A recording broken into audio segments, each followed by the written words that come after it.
Imagine passer plus d'un an totalement seul au milieu du Pacifique. Pas de moteur, pas de voile, rien à manger, rien à boire, juste l'océan, la faim et la mort qui approche chaque jour. C'est pourtant ce que cet homme a vécu, 438 jours perdus en mer, et il a survécu. Son nom est Salvador Alvarenga, un pêcheur expérimenté vivant au Mexique. Le 17 novembre 2012, il embarque sur un petit bateau avec un jeune assistant, Ézéchiel. Leur mission? Une simple journée de pêche. Mais soudain, une tempête éclate. Le moteur tombe en panne. La radio cesse de fonctionner. Le courant les emporte, loin des côtes. Les premiers jours, ils pensent être sauvés rapidement.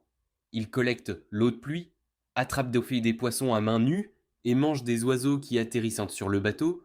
Mais au fil des semaines, la situation devient insoutenable. La faim les affaiblit.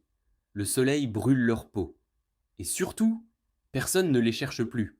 L'assistant, Ézéchiel, ne supporte pas la situation. Au bout de plusieurs semaines, affaibli, il finit par mourir.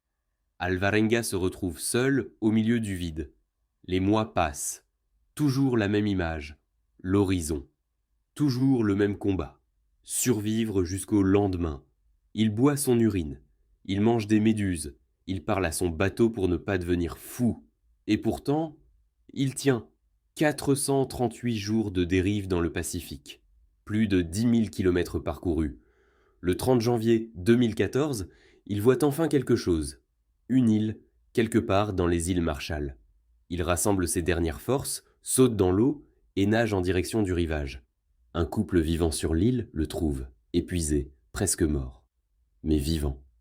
Les médecins sont formels, sa survie tient du miracle. Aucun naufragé dans l'histoire moderne n'a passé autant de temps dérivant sur un simple bateau ouvert, sans mourir. 438 jours, seul, contre l'océan, contre la faim, contre la folie. L'histoire incroyable de Salvador Alvarenga prouve une chose. Tant que tu n'abandonnes pas, tout est encore possible.